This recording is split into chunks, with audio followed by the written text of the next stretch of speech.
My friends, welcome back to Learn English Through History.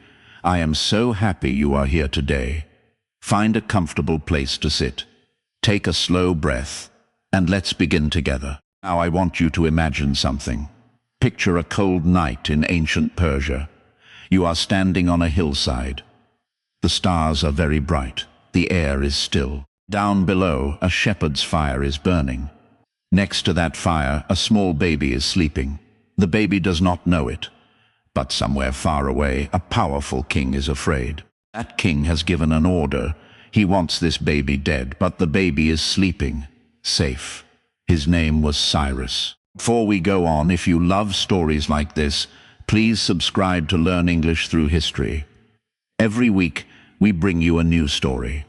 A true story. A story that will help your English grow. Just press the button below. It is free. And it means so much. The story of Cyrus begins a very long time ago. The year was around 600 BC. That is more than 2,500 years ago. At that time, the land we now call Iran was divided. Many kingdoms existed there. Some were large and powerful. Some were small and weak. One of the smallest was a place called Anshan. Anshan was not important. It was not rich. It was a vassal state. Do you know that word? A vassal state is a small kingdom that must obey a bigger one. Anshan had to obey the Median Empire. The Medes were powerful. The Medes were feared. And Anshan was just a small piece of land under their shadow. The king of Anshan was a man named Cambyses. Cambyses was not a great king.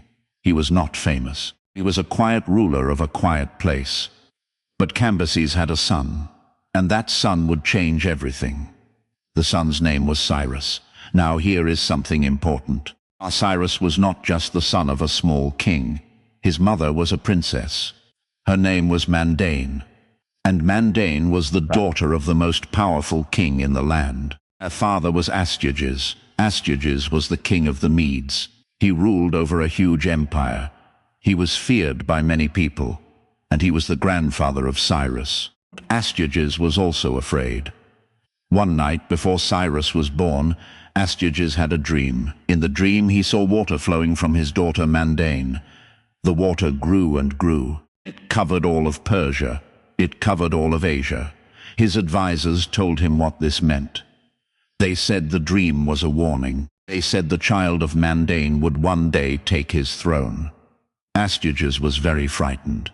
He did not want to lose his power. So he made a plan. When Mandane gave birth, Astyages called one of his most trusted men. His name was Harpagus. Astyages told Harpagus to take the baby and to kill him. But Harpagus could not do it. He was afraid to kill the grandson of the king. What if the king changed his mind one day? So Harpagus gave the baby to another man, a herdsman, a simple man who lived in the hills. The herdsman's name was Mithridates. Astyages told Mithridates to leave the baby on the hillside to die. But Mithridates could not do it either. He and his wife looked at the baby. The baby was small. The baby was quiet. They felt something in their hearts. They decided to keep him. They raised Cyrus as their own son, grew up in the hills. He played with other children. He ran and climbed and learned. He did not know he was a prince. He thought he was a herdsman's son. But something about Cyrus was different. Even as a boy, other children followed him. He had a way of leading people. He was confident. He was fair. He was brave. One day, the boys were playing a game. They chose a king for the game, and they chose Cyrus. Cyrus took the game seriously. When a boy disobeyed his rules, Cyrus punished him. The boy's father was angry. He went to Astyages to complain, and Astyages called the boy in front of him. He looked at the boy, and he knew. This was his grandson. Astyages was angry. But now it was too late. Cyrus was alive. He had survived, and soon he would go back to live with his real father, Cambyses, in Anshan. The shepherd boy returned to the palace. But the hills had made him strong. The years of simple living had given him something that no palace could give. They had given him the heart of a common man. And so Cyrus grew up knowing two worlds. He knew the cold hills and the simple fire. He knew the shepherds and the animals and the open sky. But he also knew the palace. He knew what it meant to be a prince. He knew what power looked like, and he knew what it felt like to be small, to be controlled, to be told what to do by someone stronger.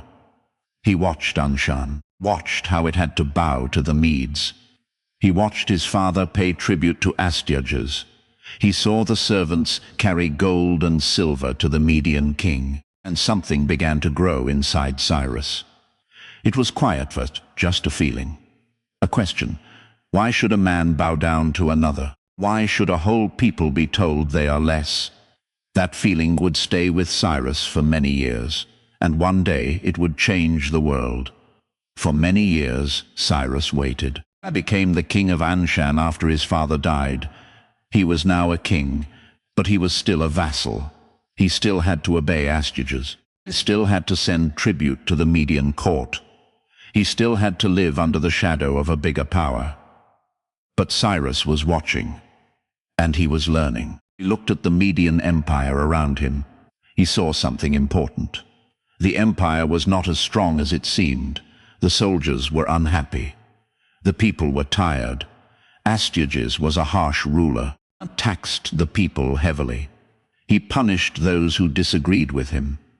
And he had never forgotten what his advisors had told him about his dream. He was always watching for danger. He was always afraid. A man named Harpagus had never forgotten what Astyages did to him.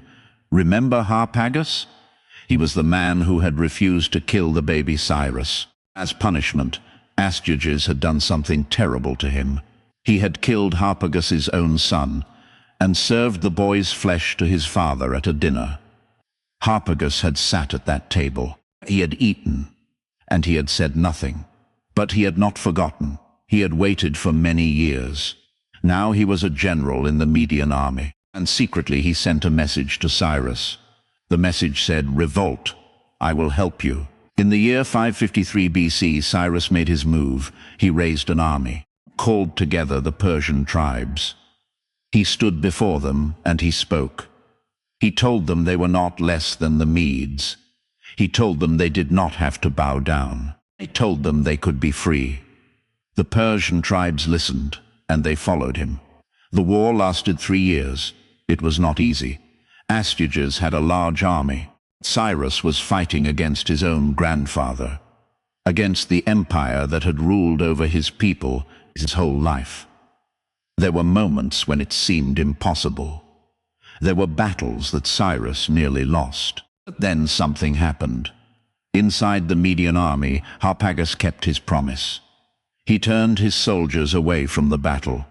He refused to fight Cyrus. And without Harpagus, the Median army began to fall apart.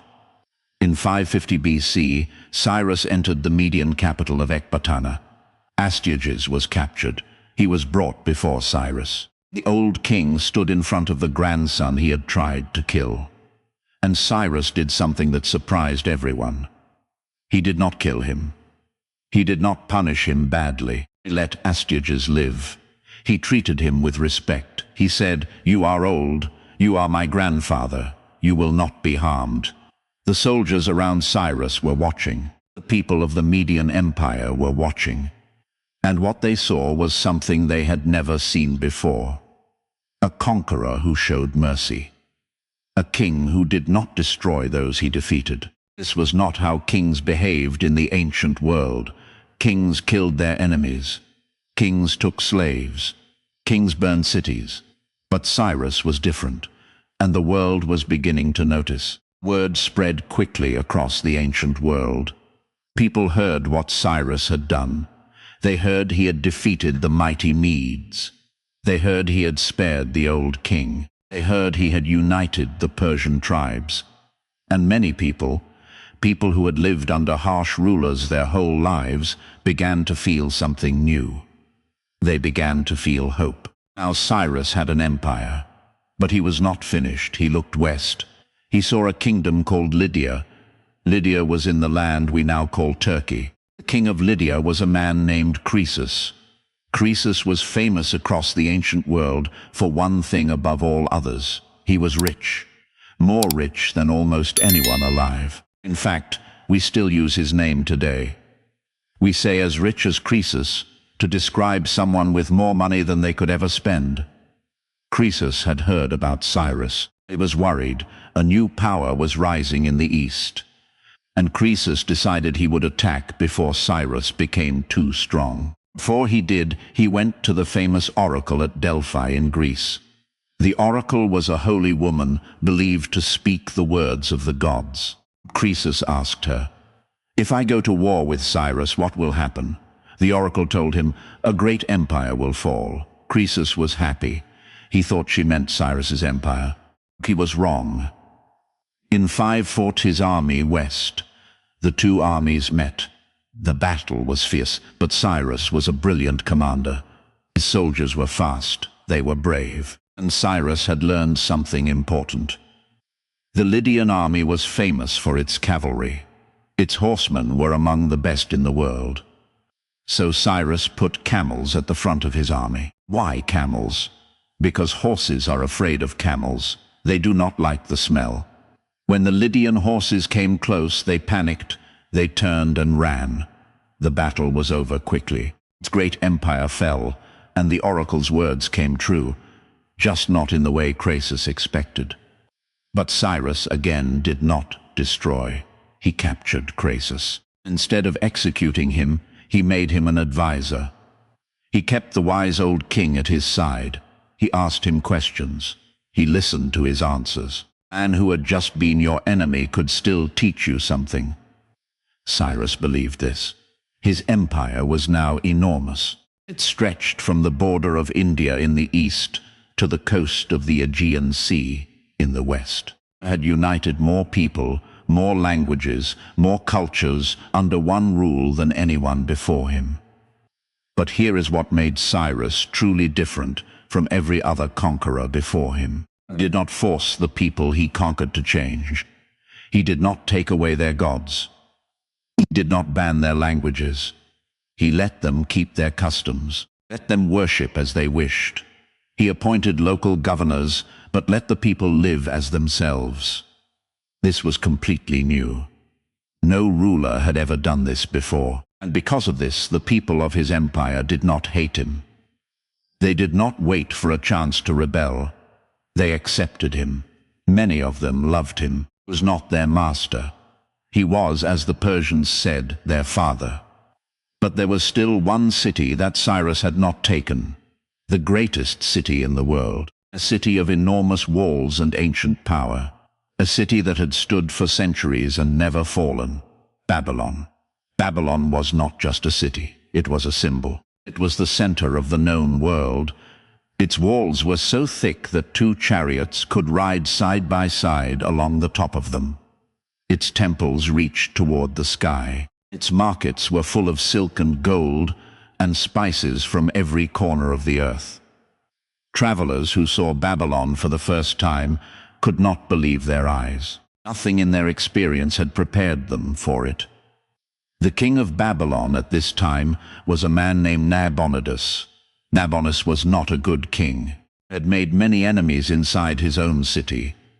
He had taken away the statues of the gods from the great temples.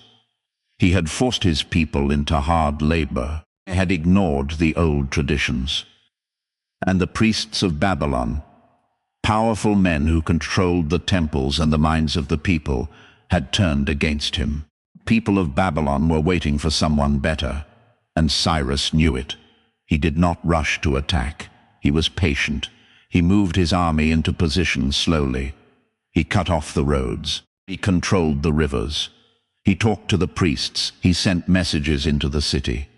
He told the people of Babylon, "I am not your enemy. I am your liberator. Come in peace." The Khan night of October 12, 539 BC, was like no other night in the ancient world. The Persian army stood outside the walls of Babylon. Inside the city, King Nabonidus was celebrating a festival. There was music, there was food, there was wine. The people of Babylon did not believe anyone could break through their walls. Their walls were the strongest walls in the world. They felt safe. But Cyrus had found a way. His engineers had studied the great Euphrates River. The river ran right through the middle of Babylon. It entered the city through gaps in the walls. And Cyrus had a plan. He ordered his soldiers to dig. They dug channels in the earth. They redirected the river. They lowered the water level.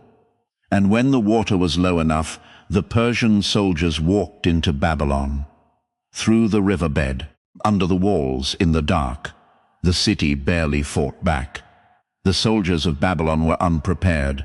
Nabonidus was captured, and by morning the greatest city in the world was in the hands of Cyrus. But what Cyrus did next was the most remarkable thing of all. He walked into Babylon not as a conqueror. He walked in as a king who had come to restore order. He went directly to the great temple of Marduk, the chief god of Babylon. He bowed his head. He made offerings, showed respect to the gods of the people he had just defeated. The priests of Babylon watched, and they opened their arms to him. The people came out into the streets. They did not run. They did not hide. They celebrated. Cyrus released the slaves. He freed the prisoners. He allowed the people of every nation held captive in Babylon to go home. Thousands of people who had been taken from their lands and forced to live in Babylon were now free. They could go back. They could rebuild. They could see their families again. Among those people were the Jewish people. They had been held in Babylon for 70 years. 70 years away from Jerusalem. 70 years from their temple. Their holy books describe what happened next. Cyrus not only freed them, he gave them money. He gave them the sacred objects that had been taken from their temple. He said, "Go home, rebuild your city, rebuild your temple, and I will help you pay for it." In the Hebrew Bible, in the book of Isaiah, Cyrus is called something extraordinary. He is called the Anointed One. He is the only person in the entire Hebrew Bible who is not Jewish and is given this title. The Jewish people, who had suffered for 70 years, looked at this Persian king and said, "God sent him to us." Think about that. A king from another land, from another religion, who had never worshipped the God of Israel, and yet he was called the Anointed One because of what he did, because of how he treated people, because he saw people not as property, not as tools, but as human beings with the right to go home. Then Cyrus did one more thing. He ordered that his words be written down. His advisors took a small cylinder of baked clay. It was only 22.5 centimeters long. They wrote on it in an ancient language called Akkadian cuneiform. Tiny marks pressed into the clay. And what they wrote was something the world had never seen before. They wrote about freedom, about the right of every person to choose their own religion, about the end of forced labor, about racial equality, about mercy. This small piece of clay, this Cyrus cylinder, is kept today in the British Museum in London. A copy of it stands at the United Nations building in New York City. It has been translated into all 6 official languages of the United Nations. And scholars say its words mirror the first 4 articles of the Universal Declaration of Human Rights. A piece of clay, 22.5 centimeters, written 2,500 years ago, and it still matters today. At the height of his power, Cyrus ruled an empire of 3 million square miles. He ruled over 23 nations. He ruled over more people than any king before him. His empire stretched from the Mediterranean Sea to the Indus River, from the mountains of the Caucasus to the deserts of Egypt's border. Every road in his empire was safe. Every traveler was protected. Every religion was free. The Persians had a name for him. Not conqueror, not master, not God. They called him something warmer, something kinder. They called him father. But no life lasts forever, and no empire is safe from time. After Babylon, Cyrus turned east, There were tribes in the east, wild, fast, dangerous tribes. They lived on the great open plains beyond his empire. They did not build cities. They did not grow crops. They moved like the wind, and they attacked without warning. Cyrus had spent years building something beautiful. An empire held together not by fear, but by respect. But these eastern tribes threatened everything. They raided his borders. They killed his people. And Cyrus decided he had to stop them. In 530 BC, he rode east with his army. He was around 70 years old. For a man who had spent his whole life in battle, he was still strong, still determined, still leading from the front. This was the kind of man Cyrus was.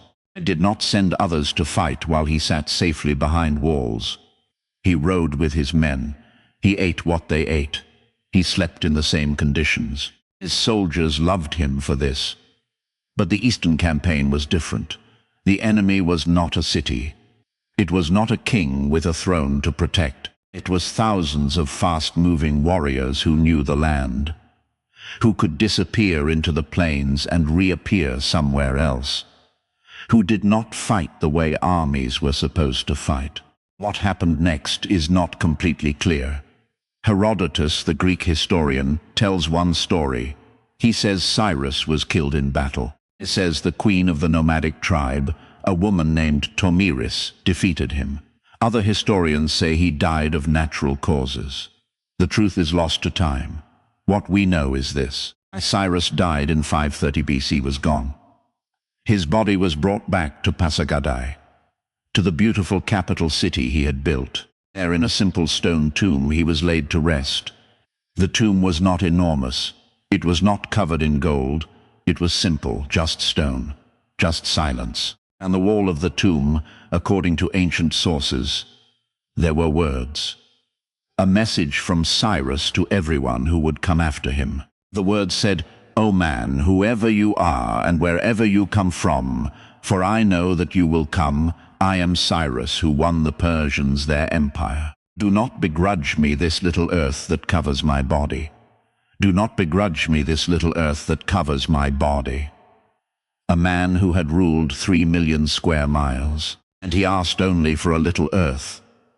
When Alexander the Great conquered Persia 200 years later, he went to the tomb of Cyrus, stood at that simple stone structure, and he read those words.